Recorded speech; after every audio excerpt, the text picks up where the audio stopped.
अस्मत्गुरुसमारम्भां यतिशेखरमध्यमां लक्ष्मीवल्लभपर्यन्तां वन्दे गुरुपरम्पराम् ஆழ்வார்கள் அருளிச் செயல் வாழி தாழ்வாதுமில் குறவர்தாம் வாழி ஏழ்பாறுமுய்ய அவர்களுரைத்தவைகள்தாம் வாழி செய்யமறை தன்னுடனே சேர்ந்து. வடநாட்டு திருப்பதிகளையும் தொண்டை நாட்டு திருப்பதிகளையும் அனுபவித்த திருமங்கை ஆழ்வார் வரிசையான வழியிலே செல்லுகின்ற பொழுது சோழ நாட்டு திருப்பதிகளுக்கு முன்னர் இடையிலே நடுநாட்டு திருப்பதிகள் இரண்டினையும் அனுபவிக்கின்றார். திருக்கோவலூருக்கு அடுத்தபடியாக திருவகீந்திரபுரம் என்கின்ற திவ்யதேசத்தை அனுபவிக்கின்றார். அந்த திவ்யதேசத்திலே எழுந்தருளிருக்கின்ற எம்பெருமான் அவனை போற்றும் வண்ணமாக அவனுடைய அவதார செயல்களை எல்லாம் சொல்லி, இப்படியெல்லாம் அவதாரங்கள் செய்த எம்பெருமான் அவன் எழுந்தருளிருக்கிற இடம்தான் திருவகீந்திரபுரம் என்று முன்னடிகளிலே காண்பித்து பின்னடிகளிலே இயற்கை காட்சிகளையும் வர்ணிக்கிறார். 8வது பாசுரத்திலே நப்பின்னை பிராட்டிக்காக எருதுகளை அடக்கினவன் என்று இந்த கண்ணபிரான் கீழே சில பாசுரங்களிலே ராமாவதாரத்தை சொன்னவர் கிருஷ்ணாவதாரத்தையும் 2 பாசுரங்களாலே அனுபவிக்கின்றார். 8வது 9வது பாசுரங்களிலே கிருஷ்ணாவதாரத்தை அனுபவிக்கின்றார்.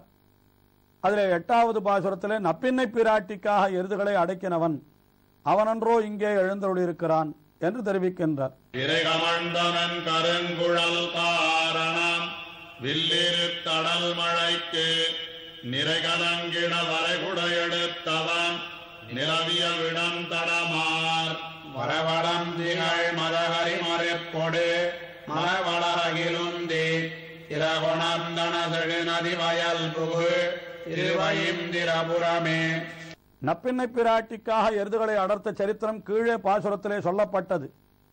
அதை நினைத்தவுடனே ஆழ்வாருக்கு நப்பின்னை பிராட்டிக்காக எப்படி எருதுகளை அடக்கினானோ அதே போல ஒன்று ராமாவதாரத்திலேயும் அவன் சீதை பிராட்டிக்காக வில்லை முறித்தான்.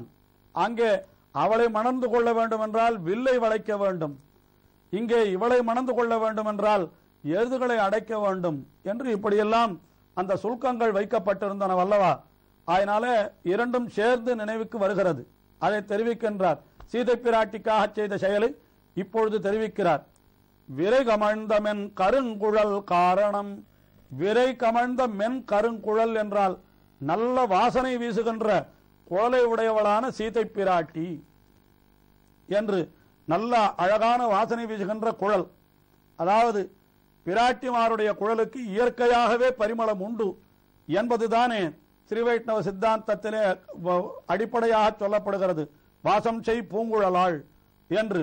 அந்த விரகமழ்ந்தமென் கருங்குழல் காரணம், அவள் காரணமாக வில் இருத்து என்று வில்லை முறித்தான் என்று அப்படி முதலிலே ராமபிரானை சொல்லி உடனே அடுத்தபடியாக கிருஷ்ணாவதார சரித்திரத்தையும் சொல்லுகிறார். அடல் மழைக்கு நிறை கலங்கிடா. அடல் மழை, இந்திரன் பொழிந்த கொடிய மழை, அந்த மழையின் காரணமாக ஆனிரைகள் எல்லாம் கலங்கின. அப்பொழுது எம்பெருமான் என்ன செய்தான்? நிறை கலங்கிட அந்த பசுக்களும் இடையர்களும் கலங்கிய பொழுது வரை குடை எடுத்தவன், வரை மலையை குடையாக எடுத்தவன் என்று அந்த எம்பெருமான் கோவர்தன மலையை குடையாக எடுத்த எம்பெருமான் என்று அவனை கொண்டாடினார். அப்படிப்பட்ட எம்பெருமான் இடம் எழுந்தருளிருக்கிற இடம் எது என்றால் அங்கே கருட நதி என்று ஒரு பெரிய நதி பிரவகிக்கிறது அந்த திருவேந்திரபுரத்தின் பக்கத்திலே. அந்த நதி வருகின்ற பொழுதோ யானை தந்தங்களையும் இன்னும் மணி முத்துக்களையும் அவையெல்லாம் வாரிக்கொண்டு வருகின்றன என்று அந்த வளமையை வர்ணிக்கிறார். என்ன செய்கிறார்னால் வரை வளந்திகள் மத கரிமறுப்பொடு, வரை வளந்திகள் அதாவது மலைகளிலே இருக்கக்கூடியதான மத கரி, மதம் பிடித்த யானைகள், அந்த யானைகளுடைய மறுப்பு என்னால் தந்தங்கள் ஆக வரை வளந்திகள் மதகரி மறுப்பு, யானை தந்தங்களே அந்த நதி கொண்டு வருகிறதாம். மதகரி மறுப்பொடு மலை வளர் அகில், அந்த மலைகளிலே வளரக்கூடிய அகில் கட்டைகள் அவற்றையும் வாரிக்கொண்டு வருகிறதாம். அகிலுந்தி திரைகுணர்ந்தனை செழுநதி வயல் புகு என்று திரை குணர்ந்து என்னால் திரையாக கொணர்ந்து எம்பெருமானுக்கு சமர்ப்பிக்கக்கூடிய கப்பம் போல அவற்றை கொண்டு, அல்லது திரை என்றால் அலை என்றும் பொருள் கொள்ளலாம். ஆகினாலே அலை அலையாக அந்த நதி பெருகுகின்றது. இப்படி செழு நதி என்கிறார். மிகவும் செழுமையான நதி. என்னால் அந்த கருட நதி அது கொஞ்சம் சிவந்து கூட காணப்படும் என்று சொல்லுகிறார்கள். ஆயினாலே திரை கொணர்ந்தனை செழு நதி வயல் புகு திருவையிந்திரபுரமே என்று அந்த இடத்திலே மனிதர்கள், விலங்குகள் இவர்கள் மட்டும் தொண்டு செய்கிறார்கள் என்று நினைக்க வேண்டாம். அங்கே இருக்கக்கூடிய நதியும் கூட எம்பெருமானுக்கு சமர்ப்பிப்பதற்காக யானை தந்தங்களையும் இப்படி அகில் முதலான கட்டைகளையும் கொண்டு வந்து எம்பெருமானுக்கு காணிக்கையாக சமர்ப்பிக்கின்றன என்று இந்த 8வது பாசுரத்திலே தெரிவித்தவர். அடுத்தபடியாக 9வது பாசுரத்திலே கண்ணனுக்காக தேரோட்டி, அதாவது அர்ஜுனனுக்காக தேரோட்டிய கண்ணன் அவனன்றோ இங்கே எழுந்தருளியிருக்கிறான் என்று தெரிவிக்கின்றார்.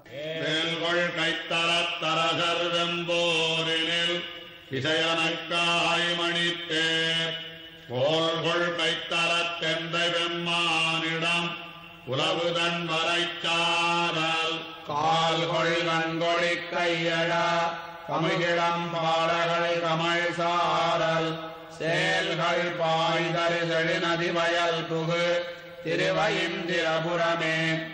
வேல்கொள் கைத்தலத்து அரசர் என்னால் பாரத போரிலே திரண்டிருந்த அரசர்கள் அத்தனை பேரும் கையிலே யுத்தத்திற்கு சித்தமாக வேல்களை வைத்துக் கொண்டிருந்தார்கள் அல்லவா? அப்படி வேல்கொள் கைத்தலத்து அரசர் வெம்போர், அரசர்கள் எல்லாம் திரண்டிருக்கிற வெம்போரினில் விஷயனுக்காய் அந்த அர்ஜுனன், விஜயன் என்று சொல்லப்படுகின்ற அர்ஜுனனுக்காக என்ன செய்தான் எம்பெருமான்? கோல்கொள் கைத்தலத்து எந்தை என்று மணித்தேர், அந்த தேரிலே இருந்து கொண்டு அந்த குதிரையை செலுத்துவதற்காக உண்டான கோல், உழவு கோல், அந்த கோலை கையிலே கொண்டான் அல்லவா? மணித்தேர் கோல்கொள் கைத்தலத்து எந்தை. அந்த எம்பெருமான் குலவும் இடம், எழுந்தருளிருக்கிற இடம் எது என்றால் இயற்கை காட்சிகளோடு வர்ணிக்கிறார் திருவேந்திரபுரத்தை. கால்கொள் கண் கொடி கையழா என்று அங்கே வெற்றிலை கொடிகள் எல்லாம் அப்படி கால் பரப்பி அங்கே இருக்கின்றனவாம்.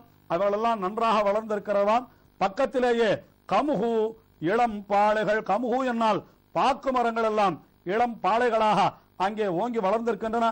வெற்றிலை மரங்கள் என்ன, பாக்கு மரங்கள் என்ன, எல்லாம் மிக அழகாக அங்கே வளர்ந்து அந்த இயற்கை காட்சி பார்ப்பதற்கு மிகவும் ரம்யமாக இருக்கிறது என்று தெரிவிக்கின்றார். கமுகளம் பாளைகள் கமல் சாரல், சாரல் என்னால் அந்த மலை தாழ்வரை, அதுல எப்படி இருக்கிறதுன்னா அங்கே இருக்கக்கூடிய நீர்நிலைகளிலே சேல்கள் பாய்தரு என்று, சேல்கள் என்றால் மீன்கள், அவர்களெல்லாம் பாய்ந்து விளையாடுகின்றனவாம். சேல்கள் பாய்தரு செழு நதி வயற்புகு என்று அங்கே கீழே பாசுரத்திலே சொன்னபடி அங்கே செழுமையான நதி, அந்த கருட நதியும் பிரவகிக்கிறது. ஆஹா, ஒரு மலையினுடைய தாழ்வரை ஆகையாலே அங்கே வெற்றிலை கொடிகள், கமுகு மரங்கள், இன்னும் உண்டான நதிகள், அங்கே இருக்கக்கூடிய அந்த விஷயங்கள் எல்லாம் அவ்வளவு இயற்கை காட்சிகள் மிக அழகாக அமைந்திருக்கின்றன என்று சேல்கள் பாய்தரு செழிநதி வயற்புகு திருவையிந்திரபுரமே என்று இந்த திவிதேசத்தினுடைய அந்த அழகை இப்படியெல்லாம் வர்ணித்தார். ஆக எம்பெருமானுடைய பெருமை என்ன? அந்த எம்பெருமான் எழுந்தருளிருக்கிற ஊரிலே இருக்கக்கூடிய வஸ்துக்களாய் இருந்தாலும் அந்த எம்பெருமானை சார்ந்திருக்கிற வஸ்துக்கள் என்கிறபடியினாலே அவர்களையும் சேர்த்து கொண்டாடினார் அல்லவா? அங்கே இருக்கக்கூடிய மரங்கள், அங்கே இருக்கக்கூடிய வண்டுகள், இன்னும் அன்ன பறவைகள், மீன்கள், செடி கொடிகள், இன்னும் நதி என்று எல்லாவற்றையும் கொண்டாடினார். இப்படிப்பட்ட 10 பாசுரங்களை அருளி செய்தவர் கடைசியாக 10வது பாசுரத்திலே இந்த 10 பாசுரங்களை கற்பவர்களுக்கு பயன் சொல்லி தலை கட்டுகின்றார். மூவராகிய ஒருவனை மூவுலகுண்டுமிழ்ந்தளந்தானை தேவர் தானவர் சென்னி சென்னிறைஞ்சா தண்டிருவையிந்திரபுரத்து மேவு சோதிய மேல் வளவன் கலிகண்ணி விரித்துரைத்தான் பாவு தண்டமே பட்டிவ பாடிட பாவங்கள் பயிராவே. எம்பெருமான் எப்படிப்பட்டவன் என்றால் மூவராகிய ஒருவன் என்கிறார். அதாவது எம்பெருமான் ஒருத்தனே பிரம்மாவாயிருந்து பிரம்மாவுக்கு அந்தர்யாமியாக இருந்து படைக்கிறான், ருத்ரனுக்கு அந்தர்யாமியாக இருந்து அழிக்கிறான், தானே விஷ்ணுவாக நின்று காக்கிறான் என்கிறபடியினாலே அவனை மூவராகிய ஒருவன் என்று 3 தேவதைகளாகவும் தானே நிற்கிறான், விஷ்ணுவாக தானே இருக்கிறான், மற்ற 2 பேருக்கும் அந்தர்யாமியாக நிற்கிறான் என்று இப்படி அவன் மூவுலகு உண்டுமிழ்ந்தளந்தான் என்று காக்கின்ற காலத்திலே அந்த 3 லோகங்களையும் தன்னுடைய வயிற்றுக்குள்ளே வைத்துக் கொண்டிருந்து அவற்றை உண்டு உமிழ்ந்து அளந்து என்று இப்படியெல்லாம் அத்தை காக்கிறான் அல்லவா? அதை தெரிவிக்கின்றார். அப்படிப்பட்ட எம்பெருமானை தேவர் தானவர் சென்று சென்று இறைஞ்சா.